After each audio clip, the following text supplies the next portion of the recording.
So here's the question I get asked all the time. Yvonne, we're traveling abroad. Will I get sick? Do I need a vaccination? How can I avoid getting sick? Hi,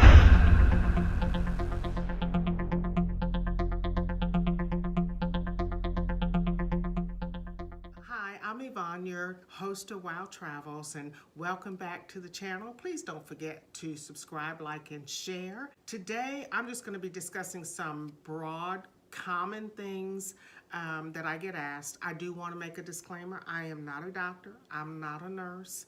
The things I will be discussing today are common, practical things.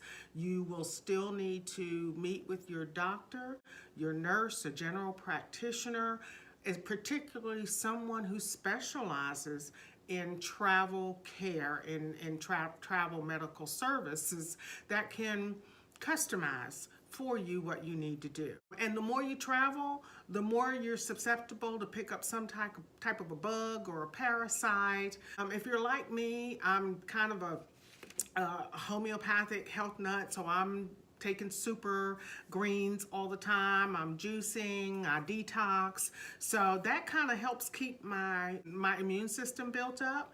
Anyway, we're going to be discussing today just, again, some good, practical, common sense things that you can do. And then from there, please, before you leave on your trip, please contact your healthcare provider and have them go over with you from a medical standpoint what you would need to do to protect yourself.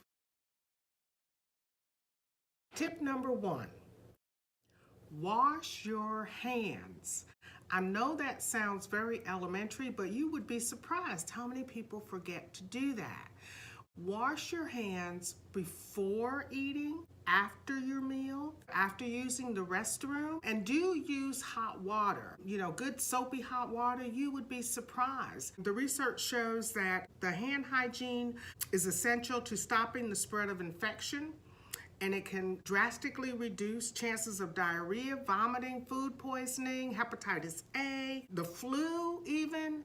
So please don't forget to wash your hands. I know we're all big proponents of the hand sanitizers. I am too, and I've got that in one of my videos. Don't forget your hand sanitizer, but it is not a replacement for washing your hands. Please wash your hands with hot water. Tip number 2, drink bottled water. Now, if you're traveling in an area and you're not sure, how pure the water is, then of course you're definitely going to want to drink bottled water. Even if the locals are able to drink the water where you are, it just may not be a good fit for you. Make sure you're using bottled water. Brush your teeth with bottled water. Do check the cap to ensure that the seal has not been broken. Tip number 3, be careful of food contamination. Now, I know this is a hard one because you're on vacation. If you're like me, when you're on vacation, you're eating and pulling at everything in sight, just to taste and the pleasure of, all of the variety of foods you have. But this can become a problem. But you do want to be mindful, is the person serving different than the person that's, collecting the money? The raw foods that you did not peel yourself, food that may have been left out for long periods of time. I hate to hit you below the belt, but the shared foods such as buffets are kind of the worst.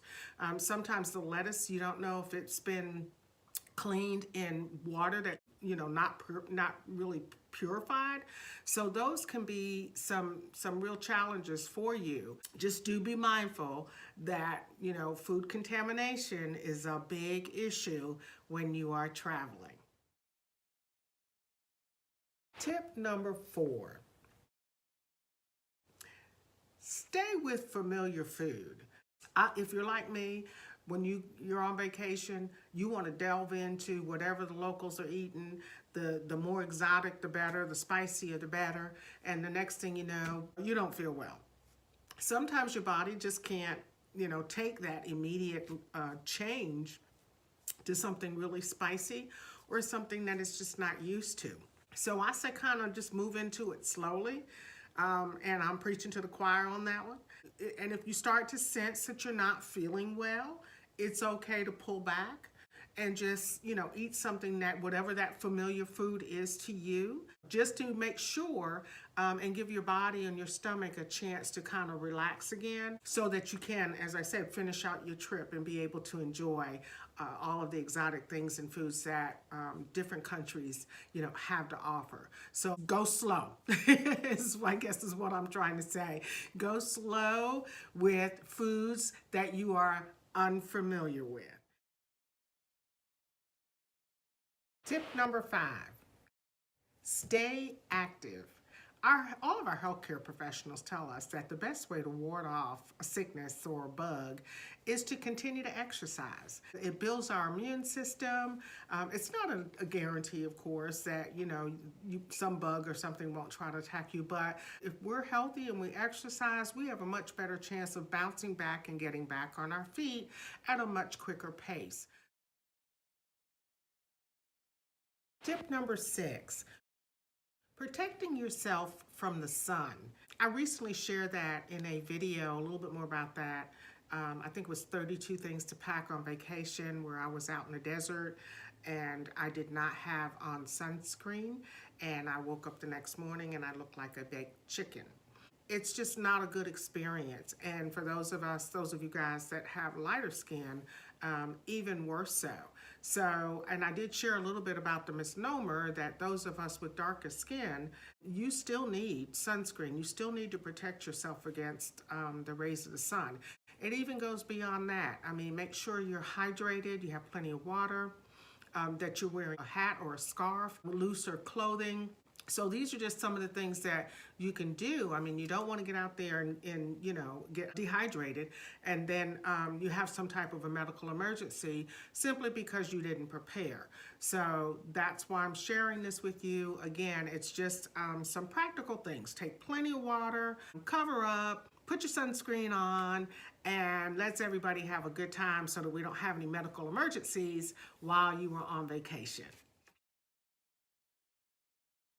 Tip number 7, make an appointment with a travel healthcare professional.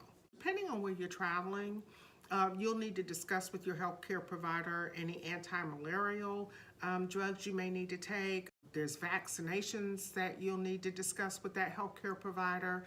They're the ones that will be qualified to look at your medical history and determine what needs to be done based on where you're traveling. Please don't wait till the last minute. I would say 8 to 10 weeks.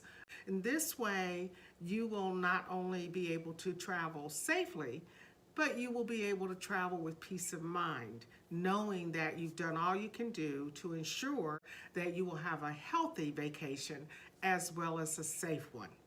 Thank you again for watching. Don't forget to like, share, and subscribe, and hit the dinner bell.